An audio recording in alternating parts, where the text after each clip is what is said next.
નમસ્કાર, આપ જોઈ રહ્યા છો નેશન પ્લસ ન્યૂઝ. હું છું આપની સાથે હિરલ પંડ્યા.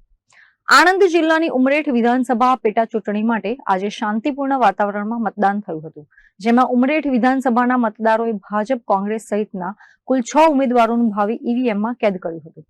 આણંદ જિલ્લાની ઉમરેઠ વિધાનસભાની બેઠક ભાજપના ધારાસભ્ય ગોવિંદ પરમારના અવસાન થયા બાદ ખાલી પડી હતી. ત્યારે આજે ઉમરેઠ વિધાનસભાની પેટા ચૂંટણી માટે મતદાન યોજાયું હતું, જેને લઈને સવારે 7 વાગ્યાથી જ વિવિધ મતદાન મથકો પર મતદારોની લાંબી કતારો જોવા મળી રહી છે. ઉમરેઠ વિધાનસભા બેઠક પર યોજાઈ રહેલી આ પેટા ચૂંટણીમાં કુલ 2,45,000 મતદારોએ મતાધિકારનો ઉપયોગ કર્યો હતો.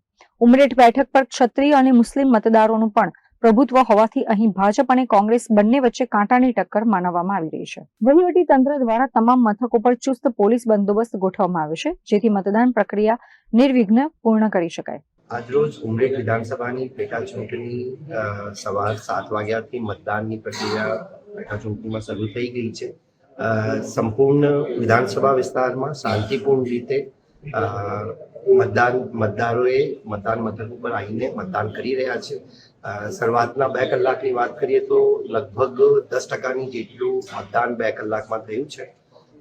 જિલ્લા ચૂંટણી તંત્ર તરફથી દિવ્યાંગજનો અને સિનિયર સિટીઝન્સને મતદાન મથક પહોંચાડવા માટે સક્ષમ એપ્લિકેશન થકી આ લોકોને વાહનની વ્યવસ્થા પણ પૂરી પાડવામાં આવી છે.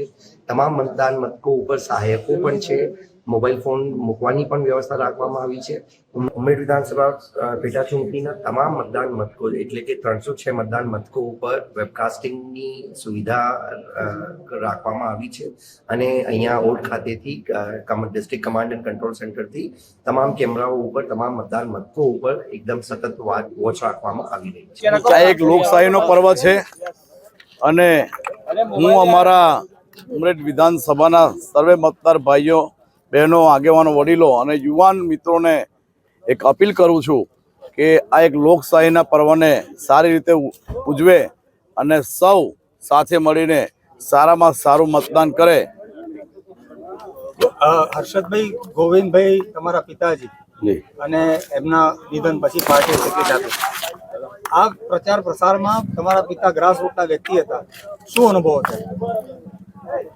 જી, અનુભવ મને એવા થયા છે કે જ્યાં જ્યાં પણ ગયો ત્યારે પ્રચાર અર્થે મને જાણવા મળ્યું કે મારા પિતા શ્રી સ્વર્ગીય ગોવિંદભાઈ પરમાર તે કેટલા ઉદાર મનના હતા અને ગામે ગામ ગયો ત્યાં આગળ મને જનપ્રતિનિધિ એટલા બધા લોકોના પ્રજાજનોના આશીર્વાદ મળ્યા છે. તેથી આજે પણ એવો અહેસાસ થાય છે કે જાણે મારા સ્વર્ગીય પિતા શ્રી ગોવિંદભાઈ પરમાર આપણા સૌની વચ્ચે ઉપસ્થિત છે. અને આજે શું સંદેશ આપશો મતદારોને? મેં જેમ પહેલા કીધું એમ કે આ એક લોકશાહીનો પર્વ છે અને સૌ મતદાર ભાઈઓ, અમારી ઉમરેઠ વિધાનસભાના સૌ જનતા જનાર્દનને હું એક આપના સોશિયલ મીડિયા અને પ્રિન્ટ મીડિયા આપ સૌના માધ્યમથી એક સંદેશ આપવા માટે માગું છું કે સૌ સાથે મળીને સારામાં સારું મતદાન કરે. આજરોજ ઉમરેઠ વિધાનસભા પેટા ચૂંટણીનું મતદાન થયું છે અને મેં પોતાના માટે મત આપી અને ખૂબ જ ગર્વ અનુભવી રહ્યો છું. આજે આપ જોઈ શકો છો કે મતદારોની લાઈનો પડી રહી છે અને મારા તરફથી મતદાન કરવા માટે લોકો ઉત્સુક છે, પ્રજાજનો ઉત્સુક છે, મતદારો ઉત્સુક છે.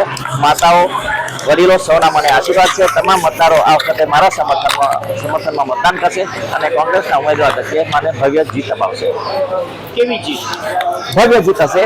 લોકો ઐતિહાસિક જીત બનશે અને આપ જોશો કે જે જીત હશે એ પરિવર્તનનો શંખનાદ ફૂંકાશે અને ચોક્કસ આને અસર 2027 પર જોવા મળશે.